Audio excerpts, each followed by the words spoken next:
these treatments that have been tested in MHSPC were all tested in CRPC and are moving progressively earlier.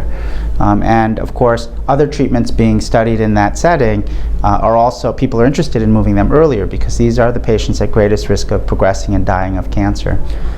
So for example, we know that PARP inhibitors, olaparib, has a significant benefit in metastatic CRPC in patients who've already received first-line AR-targeted therapy. Well, if somebody has a BRCA mutation, let's say they have a germline BRCA2 mutation, and they present with metastatic disease, should those patients be getting a drug like olaparib up front? Well, the answer is we don't know, because that study hasn't been done. But that is where I think we're going to see the future. We're going to see patients selected for example, molecular findings. If you have an MSI high tumor, those are patients who are candidates for pembrolizumab. Should you get standard ADT and chemo, or standard ADT and abiraterone, or should you get pembrolizumab in that setting?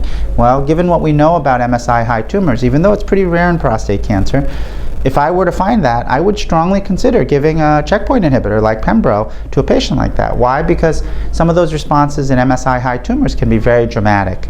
And we know that despite all the benefits we've seen with drugs like docetaxel or abiraterone, or now enzalutamide and apalutamide, the overall effect is still modest. These patients are still progressing, still dying of their cancer, and treatments like PARP inhibitors and like checkpoint inhibitors may have more of a benefit if you use them earlier.